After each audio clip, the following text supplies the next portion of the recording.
Խաչատրյան, համոց։ Պարոն Օվանեսյան, եկեք պարտքից խոսանք, որտեվ այսքան վաղուց չէի ծիծաղել, ինչ պարոն Գաբրելյանի հարցից, զվարճալի էր ուղղակի։ Երեխա ժամանակ օրինակ ասում են, ինչի ջուրը չի վառվում, եթե ջրածինը վառվում է, այս թթվածինը այրումին նպաստում է, հանճարեղ հարց էր։ Լավ,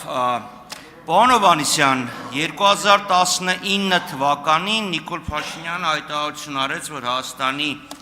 մեկ շնչին ընկնող համախառն ներքին արդյունքը գերազանցում է Վրաստանի հնային մեկ շնչին ընկնող։ Հիշում եք վրացական արձագանքը, այն բորժոմիպի, լաունաստոլմա, բայց ամեն դեպքում ես ինքս մտա եւ ստուգեցի այդ տվյալները, իրոք 19 թվականին մեկ շնչին ընկնող հնան Հայաստանում ավելի բարձր, քան թե Վրաստանում։ Հոկտեմբեր ամսին Արժույթի միջազգային հիմնադրամը հրապարակել է նույն տվյալները, Հայաստան 8970, մեկ շնչին ընկնող,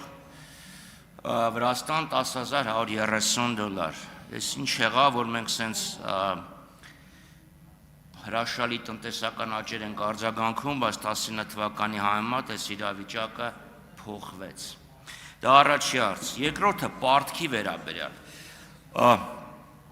Եթե փորձենք մեր տնտեսական աճից զտենք պարտքը, այսինքն ինչքան կլիներ մեր տնտեսական աճը 5 տարվա կտրվածքով, եթե մենք պահեինք նույն պարտքի մակարդակը, ինչ որ կար 18 թվականին, կարծեմ, դենց մի քիչ ավելի բարդ, բայց ավելի ազնիվ ֆինանսա։ Իդեպ, պարոն Գաբրելյան, եթե ուզում եք իմ պարտքը փակեք, հիպոթեկս փակեք։ Երրորդ հարցը։ Դեռ 17 թվականին մենք իրար հետ հիշում եք մի անգամ հանդիպեցինք պատահական հրապարակի վրա, ելք դաշինքի ձեր տնտեսական ծրագրից էինք խոսում, դուք 17 թվականին առաջարկում եք համընդհանուր բազային եկամուտի գաղափար։ Ես լիահույս եմ, որ 26 թվականին դահլիճի այս հատվածը կփոփոխվի, դա համար հիմա եմ այս հարցը տալի։ Վերջը վերջո, ձեր այդ խոստումը համընդհանուր բազային եկամուտ ներմուծելու, երբեք իրականացնելու։ Շնորհակալություն, պարոն Խաչատրյան, նախ Վրաստանի հետ կապված, այո ճիշտ եք, եթե հետևել եք վերջի տարիներին, ապա Վրաստանը արձանագրել է շատ բարձր տնտեսական աճեր, մասնավորապես այս տարի, եթե չեմ սխալվում, սպասվում է 9% տնտեսական աճ, կամ անցած տարիեր այդքան հիմա չեմ կարող հստակ ասել, այո, Հայաստանը աճել է եւ մեկ անձին ընկնող հնայի ծավալը հասել է 8900 դոլարի, ինչպես դուք ասեցիք, 4000 դոլարի, 4000-ի կողմերից 18 թվականին, այսինքն կրկնապատկվել է մեկ անձին ընկնող հնան, բայց Վրաստանում ավելի արագ է աճել ինչ-որ բաներ եւ ուստի կարող ենք նայել, ասենք Վրաստանը ինչի հետևանքով այդ աճերը արձանագրել, կարող ենք նայել։ Հիմա նույն պարտքի մակարդակը, այդ հարցին ինձ թվում է ես իմ ելույթում պատասխանեցի, պարոն Խաչատրյան, հիմա ասել թե պարտքի որ մասն է նպաստել տնտեսության այդ տիպի աճին շատ դժվար կլինի, որովհետև օրինակ մենք 2020 թվականի արդյունքում մեր պարտքը հասավ 63%-ի եւ դրա նպատակը այդ պարտքը վերցնելու նպատակը նաեւ այն էր, որպեսզի թույլ չտալ ձեռնարկությունների գահավիժումը, որպեսզի մեր վերականգնումը հետո ավելի լավ լինի եւ հիմա գնահատել թե դրա արդյունքում որքան եղավ, դա կլինի մի հատ գնահատական, որին կարող եք դուք ուրիշ գնահատական ունենալ, ես ուրիշ գնահատական ունենամ, այդպիսի վերլուծություն մենք չունենք, թե պարտքի, բայց սովորաբար կա բյուջետային ազդակների, հավաքվող հարկերի եւ այլնի հետ կապված վերլուծություններ եւ մենք կարծում ենք, որ վերջին տարիներին պետական կապիտալ ծախսերի ազդեցությունը մեր հնայի եւ մեր տնտեսության զարգացման վրա բավականին մեծացել է նախորդ, այսինքն այդ հարցին կարող եմ այդ ձևով պատասխանել։ Իսկ համընդհանուր բազային եկամուտը, այո, այդ գաղափարը կար եւ ես այդ գաղափարի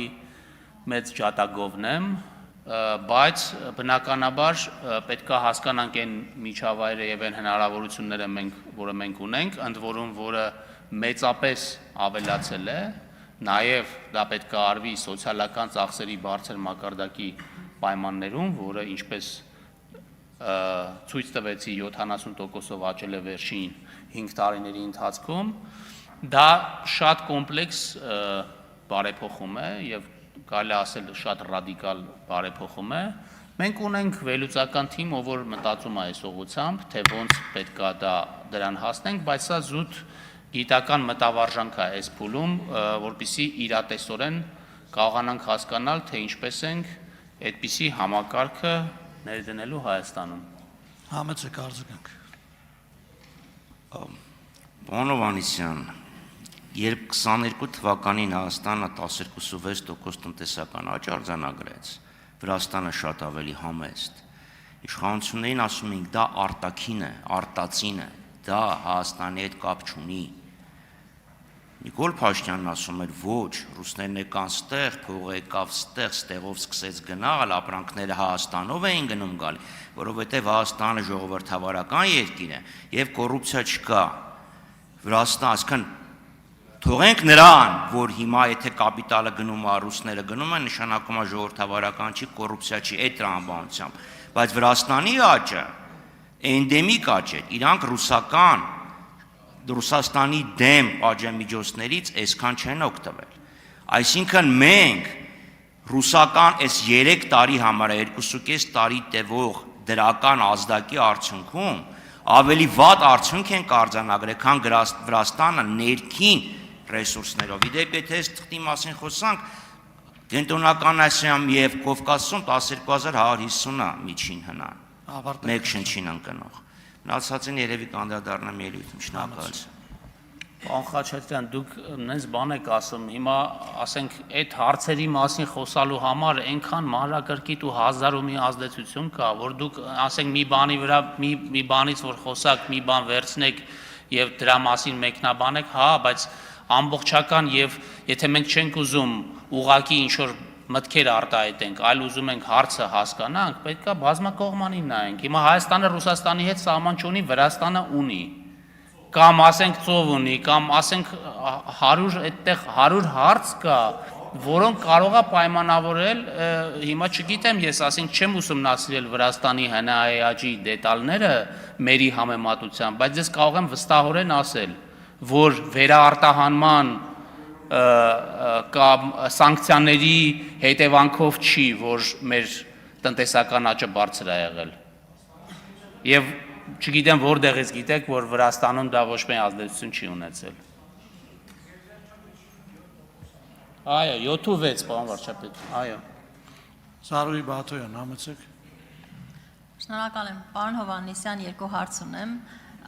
Առաջին հարցս վերաբերում